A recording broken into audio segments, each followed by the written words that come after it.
नमस्कार मित्रांनो, योजना परिचयमध्ये आपले स्वागत आहे। आज आपण एका अत्यंत महत्त्वाच्या योजनेबद्दल माहिती घेणार आहोत, जी दिव्यांग बांधवांच्या आयुष्यात एक नवी उमेद घेऊन येते, ती म्हणजे दिव्यांग व्यक्ती विवाह प्रोत्साहन योजना। जर जोडप्यापैकी एक व्यक्ती किंवा दोन्ही व्यक्ती दिव्यांग असतील, तर शासन त्यांना संसाराला हातभार लावण्यासाठी थेट आर्थिक मदत देते। ही मदत किती मिळते, कोणाला मिळते आणि अर्ज कुठे करायचा, या सर्व प्रश्नांची उत्तरे आज आपण या व्हिडिओमध्ये पाहणार आहोत। व्हिडिओ शेवटपर्यंत नक्की पहा आणि चॅनेलवर नवीन आला असाल तर चॅनेलला सबस्क्राईब करा। चला तर मित्रांनो, व्हिडिओ सुरू करूयात। मित्रांनो, शासनाने ही दिव्यांग विवाह प्रोत्साहन योजना नेमकी कोणत्या हेतूने सुरू केली आहे, म्हणजेच या योजनेची प्रमुख उद्दिष्टे काय आहेत, हे जाणून घेणेही तितकेच महत्त्वाचे आहे। या योजनेचे पहिले आणि मुख्य उद्दिष्ट म्हणजे दिव्यांग व्यक्तींना समाजात सन्मानाने जगता यावे आणि त्यांच्या वैवाहिक जीवनाला एक भक्कम आर्थिक आधार मिळावा। अनेकदा आर्थिक परिस्थिती अभावी दिव्यांग बांधवांना लग्नानंतर संसार सुरू करताना अडचणी येतात, त्या दूर करणे हा या योजनेचा मानस आहे।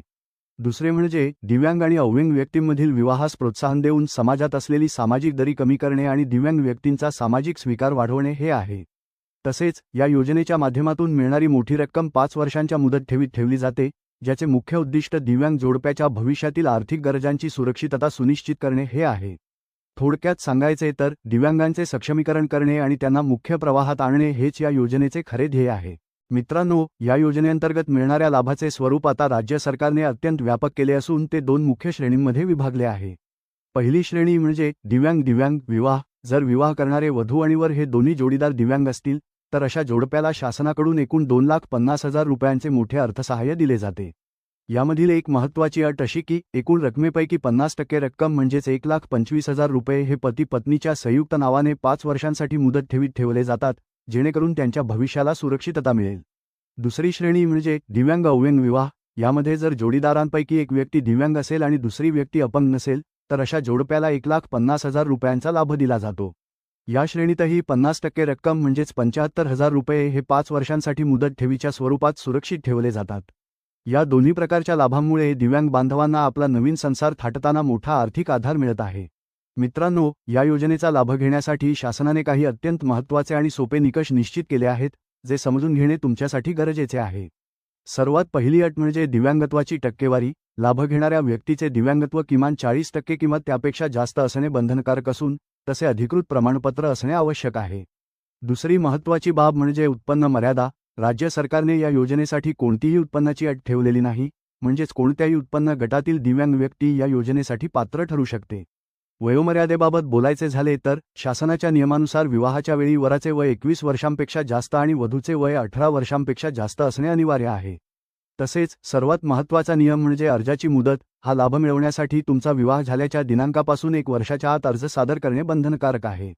जर विवाहाच्या 1 वर्षानंतर अर्ज केला तर तो ग्राह्य धरला जाणार नाही, याची सर्व लाभार्थ्यांनी विशेष नोंद घ्यावी। मित्रांनो, आता सर्वात महत्त्वाचा मुद्दा म्हणजे या योजनेचा लाभ मिळवण्यासाठी तुम्हाला कोणकोणती कागदपत्रे अपलोड करावी लागतील, तर कागदपत्रांची ही यादी नीट समजून घ्या। पहिल्या क्रमांकावर आहे विवाह नोंदणी प्रमाणपत्र, जे तुम्ही विवाहाची अधिकृत नोंदणी केल्याचा पुरावा असेल।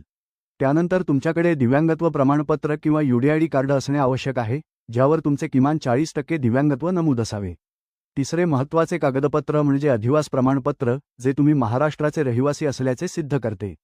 चौथ्या क्रमांकावर तुमचे आधार कार्ड लागेल आणि सर्वात शेवटची आणि अत्यंत महत्त्वाची अट म्हणजे तुमचे बँक खाते। या योजनेसाठी पती आणि पत्नीचे आधार संलग्न संयुक्त बँक खाते असणे अनिवार्य आहे। जर तुमचे वैयक्तिक खाते असेल तर ते चालणार नाही, त्यामुळे अर्ज करण्यापूर्वी तुमचे संयुक्त बँक खाते तयार ठेवा, जेणेकरून अनुदानाची रक्कम थेट तुमच्या खात्यात जमा होईल। मित्रांनो, आता आपण सर्वात महत्त्वाच्या भागाकडे वळूया, तो म्हणजे अर्ज प्रक्रिया।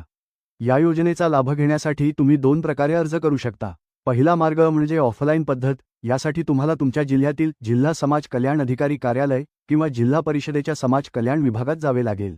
तिथे तुम्हाला या योजनेचा विहित नमुन्यातील अर्ज मिळेल, तो नीट भरून सर्व आवश्यक कागदपत्रांच्या साक्षांकित प्रतींसह तिथेच जमा करायचा आहे। दुसरा मार्ग म्हणजे ऑनलाईन पद्धत। तुम्ही शासनाच्या अधिकृत पोर्टलवर जसे की दिव्यांग सहाय्यक पोर्टलवर जाऊन नोंदणी करू शकता। मात्र अनेकदा तांत्रिक अडचणींमुळे ऑनलाईन प्रक्रियेत अडथळे येतात, त्यामुळे समाज कल्याण कार्यालयात प्रत्यक्ष जाऊन ऑफलाईन अर्ज करणे हा सर्वात खात्रीशीर मार्ग मानला जातो। अर्ज करताना लक्षात ठेवा की तुमचा विवाह झाल्यापासून 1 वर्षाच्या आत हा अर्ज सादर करणे बंधनकारक आहे। अर्ज सादर केल्यानंतर समाज कल्याण विभागामार्फत तुमच्या कागदपत्रांची पडताळणी केली जाते आणि त्यानंतर पात्र लाभार्थ्यांच्या संयुक्त बँक खात्यावर अनुदानाची रक्कम जमा करण्याची पुढील प्रक्रिया पार पाडली जाते।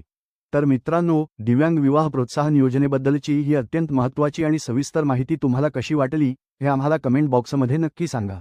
जर तुमच्या मनात या योजनेबाबत काहीही शंका असतील तर बिनधास्त विचारा, आम्ही त्याला उत्तर देण्याचा नक्कीच प्रयत्न करू.